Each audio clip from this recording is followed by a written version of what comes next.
ആറ്റിങ്ങൽ മണ്ഡലത്തിൽ ബി.ജെ.പിക്ക് വോട്ട് മറിക്കാൻ കോൺഗ്രസ് നീക്കം. കോൺഗ്രസ് നേതാവിന്റെ സംഭാഷണം കൈരളി ന്യൂസിന്. ഇത്തവണ വി മുരളീധരന് വോട്ട് ചെയ്യാനാണ് നിർദ്ദേശം. സംഭാഷണം NGO അസോസിയേഷൻ മുൻ നേതാവിന്റേത്. അത് നമുക്ക് വാക്കുകളൊന്ന് കേൾക്കാം.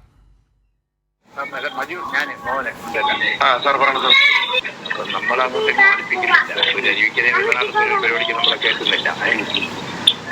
ഈ പോപ്പിന്റെ ടീം പ്രവീൺ ഞാനിവിടെ പറഞ്ഞാൽ പ്രവീൺ അവന്മാരെ വലിയ വീണത്.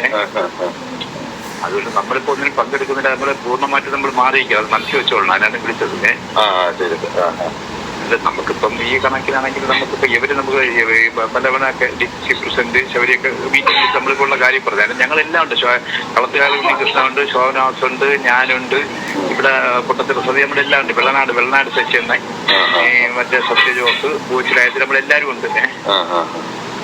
മെമ്പർമാര് കുമ്മനശ്രീകുമാർ, അക്ഷയണ്ണ എല്ലാവരും ഉണ്ട്. അപ്പൊ അതിനകത്ത് ഇവര് നമ്മൾ ഇത്രയൊക്കെ ആയിട്ട് നമ്മൾ പറഞ്ഞവര് ഒരു മൈൻഡ് ചെയ്യുന്നില്ല. ഈ അടൂർ പ്രകാശമൊക്കെ അവരുടെ ഭാഗത്താണ്. അപ്പൊ നമുക്കൊരു താങ്ങേണ്ടി വരും. ഞാൻ പറയുന്നത് നൈസിൽ മറിച്ച് മുരളീധരൻ ചെയ്തങ്ങ് പോയാൽ എന്തായാലും മോഡി അങ്ങ് വരട്ടെ. അയാളിപ്പോ അയാളെ ഗവൺമെന്റ് വരണമെന്നല്ല, നമുക്ക് എന്തിനുള്ള ഈ അലവരായിരിക്കും സഹായിക്കുന്നത്. എന്താണ് നിന്റെ ഒരു അഭിപ്രായം? സാറ് പറയണേ അങ്ങനെയാണ് ഇപ്പൊ നമ്മൾ അതിനനുസരിച്ച് താങ്ങി കൊടുത്താൽ ഇവരൊന്നും പോകുന്ന നൈസിന് മറിച്ചാൽ കിട്ടും. ഇവർക്ക് നമ്മൾ പറഞ്ഞു വെള്ളനാട് അരുവിക്കരയിൽ നിങ്ങൾ തറ വെറ്റിക്കുമെന്ന് പറഞ്ഞിട്ട് സ്ഥലത്തിന് മക്കളെന്ന് പറഞ്ഞിട്ട് നമ്മൾ നിൽക്കുകയാണ്.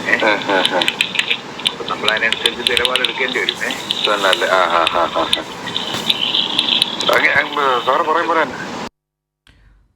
തിരുവനന്തപുരത്ത് നിന്ന് നൃപൻ കൂടി ചേരുകയാണ്. നൃപൻ, ഈ അണിയറയിലെ കഥകളൊക്കെ പുറത്തേക്ക് വരുമ്പോൾ വളരെ ഗൗരവതരമാണ് കാര്യങ്ങൾ. ബി.ജെ.പിക്ക് വോട്ട് മറിക്കാനുള്ള നീക്കം കോൺഗ്രസിന്റെ അണിയറയിൽ നടക്കുന്നു. അത് ഒരു സംഭാഷണം എന്നതിനപ്പുറത്തേക്ക് അതിൽ പറയുന്ന കാര്യങ്ങൾ വളരെ ഗൗരവതരമാണ്. DCC പ്രസിഡന്റ് ശബരിനാഥനെ പോലുള്ള മുതിർന്ന നേതാക്കൾ അടക്കം അറിഞ്ഞുകൊണ്ടുള്ള നീക്കമാണ് നടക്കുന്നതെന്നാണ് പറയുന്നത്. തീർച്ചയായും മനു, അത് വളരെ ഗൗരവതരമായ കാര്യമാണ്. ഒന്ന്, കോൺഗ്രസിൽ നിന്ന് പ്രധാനപ്പെട്ട നേതാക്കൾ BJP-യിലേക്ക് പരസ്യമായി പോകുന്നു. രഹസ്യമായി തന്നെ അതിൻ്റെ ചുമതലയുള്ള മണ്ഡലങ്ങളിലും ജില്ലയിലും DCC-യിലും ചുമതലയുള്ള നേതാക്കൾ രഹസ്യമായി BJP-ക്ക് വോട്ട് മറിക്കാനുള്ള തന്ത്രങ്ങൾ മെനയുന്നു.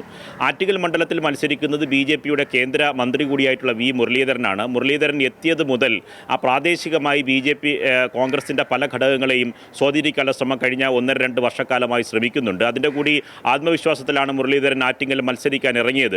എങ്ങനെയാണ് മോദി അടക്കം കേരളത്തിൽ വന്നിട്ട് ഇപ്രാവശ്യം BJP അക്കൗണ്ട് തുറക്കും എന്ന തരത്തിൽ ആത്മവിശ്വാസം പറയുന്നത് രണ്ട് തരത്തിലാണ്. ഒന്ന്, BJP-യുടെ യിലേക്ക് സംസ്ഥാന നേതാക്കൾ തന്നെ, കോൺഗ്രസ് നേതാക്കൾ പരസ്യമായി വരുന്നു. ഒപ്പം തന്നെ രഹസ്യമായി ഇങ്ങനെയുള്ള ധാരണയുണ്ടാക്കുന്നു. ഈ മുണ്ടയില മോഹനൻ എന്ന് പറയുന്നത് NGO അസോസിയേഷൻ്റെ സംസ്ഥാന സെക്രട്ടേറിയറ്റ് അംഗമായിരുന്നു.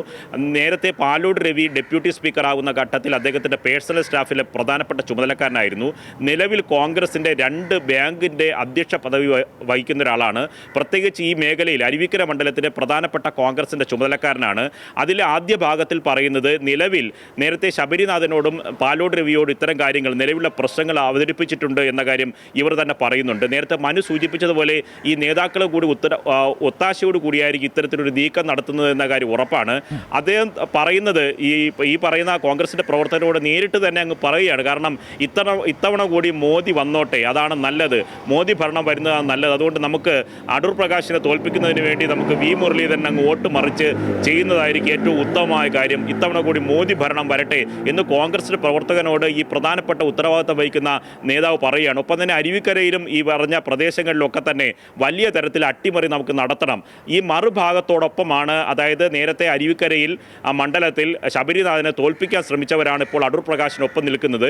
അതുകൊണ്ട് നമുക്ക് അടൂർ പ്രകാശിനെ വീഴ്ത്തണം, അതിന് പകരം വി മുരളീധരന് വോട്ട് ചെയ്യണമെന്നതാണ് ഈ നേതാവ് പ്രവർത്തകനോട് പറയുന്നത്. എന്തുമാത്രം ഗൗരവതരമെന്ന് ചോദിച്ചാൽ, ഈ മണ്ഡലത്തിൽ സ്വാധീനമുള്ള, നിയമസഭാ മണ്ഡലങ്ങളിൽ സ്വാധീനമുള്ള പല കോൺഗ്രസ് നേതാക്കളെയും BJP-യുടെ സംസ്ഥാന നേതൃത്വം ചാക്കിട്ട് കഴിഞ്ഞിരിക്കുന്നു. മുരളീധരൻ അടക്കം, ഇവിടുത്തെ തിരുവനന്തപുരത്തെ സ്ഥാനാർത്ഥി അടക്കം ഇത്തരത്തിലുള്ള നീക്കങ്ങൾ നടത്തുന്നുണ്ട്. അതിൻ്റെ കൂടി ഭാഗമായിട്ടുള്ള തെളിവുകളാണ് പുറത്തു വരുന്നത്. ഫോൺ സംഭാഷണത്തിൽ വ്യക്തമായി പറയുന്നുണ്ട്, ഒരിക്കൽ കൂടി മോദി ഭരണം വരട്ടെ, അതാണ് നമുക്ക് നല്ലത്. അടൂർ പ്രകാശ് എന്ന അദ്ദേഹത്തെക്കുറിച്ച് വളരെ മോശമായൊരു പദം കൂടി കോൺഗ്രസിൻ്റെ ഉത്തരവാദിത്ത പദവി വഹിക്കുന്ന ആൾ പറയുന്നുണ്ട്, ആ അലവലാതി ജയിക്കേണ്ട, നമുക്ക് ഉറപ്പായും മോദിയുടെ പ്രതിനിധിയായിട്ടുള്ള വി മുരളീധരൻ വോട്ട് ചെയ്യാം എന്ന ഒരു സംഭാഷണം കൂടി പറയുന്നുണ്ട്. ഇത് ഒരു മുണ്ടേല മോഹനൻ മാത്രമല്ല, പല പ്രദേശങ്ങളിലും സമാനമായ അട്ടിമറി നീക്കത്തിനുള്ള അതാണ് ഒരു പ്രധാനപ്പെട്ട വിഷയം. അതാണ് ഒരു വളരെ പ്രധാനപ്പെട്ട കോൺഗ്രസ് നേതാവ്, ആ പ്രദേശങ്ങളിൽ ഏറെ സ്വാധീനമുള്ള നേതാവ് ഒരു കുറ്റബോധവും ഇല്ലാതെ പറയുകയാണ്, ഇത്തവണ മോദി വരുന്നതാണ് നമുക്ക് നല്ലത്, അതുകൊണ്ട് മോദിയുടെ ആൾ ജയിക്കട്ടെ, നമ്മുടെ സ്ഥാനാർത്ഥിയെ തോൽപ്പിക്കാമെന്ന് ഒരു കുറ്റബോധവും ഇല്ലാതെ പറയുമ്പോൾ അത് പ്രാദേശിക തലത്തിൽ ഒരു സംസാരം എന്നതിനപ്പുറത്തേക്ക് കോൺഗ്രസിൽ ഇപ്പോൾ നടന്നുകൊണ്ടിരിക്കുന്ന ഒരു, അല്ലെങ്കിൽ കോൺഗ്രസ് ഇപ്പോൾ സ്വീകരിച്ചു വരുന്ന ഒരു നിലപാടിൻ്റെ ഭാഗമായിട്ട് വേണം കാണാൻ. കാരണം അവർക്കിപ്പോൾ BJP-യിലേക്ക് പോകുന്നത് ഒരു പ്രധാനപ്പെട്ട വിഷയമേ അല്ല, അല്ലെങ്കിൽ സംഘപരിവാറിനോട് സമരസപ്പെടുന്നത് ഒരു വിഷയമേ ആയി മാറാത്ത സാഹചര്യമാണുള്ളത്. തീർച്ചയായും മനു, കാരണം AK ആന്റണിയുടെ മകനും K കരുണാകരൻ്റെ മകളും ഇപ്പോൾ BJP-യിലാണ്. അതുകൊണ്ട് പ്രാദേശികമായി നിൽക്കുന്ന നേതാക്കൾക്ക് ന്യായീകരിക്കാൻ ഒരുപാട്, മനു പറഞ്ഞതുപോലത്തെ ഒരുപാട് വഴികളുണ്ട്. കാരണം അവർക്ക് ഇനി അധികാരമില്ലാതെ തുടർന്ന് പോകാൻ കഴിയില്ല. ഏത് വിധേനയും കോൺഗ്രസ് സ്ഥാനാർത്ഥികൾ നിലവിൽ വോട്ട് പ്രതീക്ഷിക്കുന്ന പ്രാദേശികമായ ഘടകങ്ങളിൽ നിൽക്കുന്ന പലരും BJP-യിലേക്ക് പ്രാദേശികമായി ചാഞ്ഞു കഴിഞ്ഞിരിക്കുന്നു എന്നതിനുള്ള ഏറ്റവും വലിയ തെളിവാണ് ഇത്. നമ്മൾ ഈ വാർത്ത, ഈ ഫോൺ സംഭാഷണം വളരെ ഗൗരവത്തോടു കൂടി കൊടുക്കാൻ കാരണം ഈ പറഞ്ഞ പ്രദേശങ്ങളിലുള്ള മണ്ഡലം ബ്ലോക്ക് ഭാരവാഹികൾ അടക്കം വരുന്ന പ്രധാന നേതാക്കളൊക്കെ ഇത്തരത്തിലുള്ള രഹസ്യമായിട്ടുള്ള ചർച്ചകൾ നടത്തിക്കഴിഞ്ഞു. സാമ്പത്തികമായ ഓഫർ BJP നേതാക്കൾ നൽകിക്കഴിഞ്ഞു. അത് തിരുവനന്തപുരത്ത് രാജീവ് ചന്ദ്രശേഖർ ഇറങ്ങിയ ശേഷം വലിയ തരത്തിലുള്ള സാമ്പത്തിക ഓഫറുകളാണ് ഈ കോൺഗ്രസിൽ നിന്ന് വിട്ടുവരുന്നവർക്ക് നൽകുന്നത്. രണ്ട് തരത്തിലുള്ള സ്ട്രാറ്റജിയാണ് BJP വച്ചു പുലർത്തുന്നത്. ഒന്ന്, സംസ്ഥാനത്തെ പ്രധാനപ്പെട്ട കോൺഗ്രസ് നേതാക്കളെ BJP-യിൽ എത്തിക്കുക, അങ്ങനെ ഒരു മെസ്സേജ് കോൺഗ്രസ് അണികൾക്ക് നൽകുക. രഹസ്യമായി കോൺഗ്രസിൻ്റെ പ്രാദേശിക പ്രവർത്തകരുമായി നീക്കുപോക്കുണ്ടാക്കി അവരിൽ നിന്ന് വോട്ട് മറിക്കാനുള്ള ശ്രമം നടത്തുക. കാരണം ഈ പറഞ്ഞ ഈ മുണ്ടേല മോഹനൻ എന്ന് പറയുന്നയാൾ വലിയ സ്വാധീനമുള്ള ഒരാളാണ്. ഏറ്റവും ഗൗരവതരമായ കാര്യം മനു, ഇപ്പോൾ KPCC പുതിയ പുനഃസംഘടന വന്നപ്പോൾ, DCC പുനഃസംഘടന വന്നപ്പോൾ DCCയുടെ ജനറൽ സെക്രട്ടറി, DCCയുടെ ട്രഷറർ പദവിയിലേക്ക് പാലോട് രവി നിർദ്ദേശിച്ച ആളാണ് ഈ മുണ്ടേല മോഹനൻ.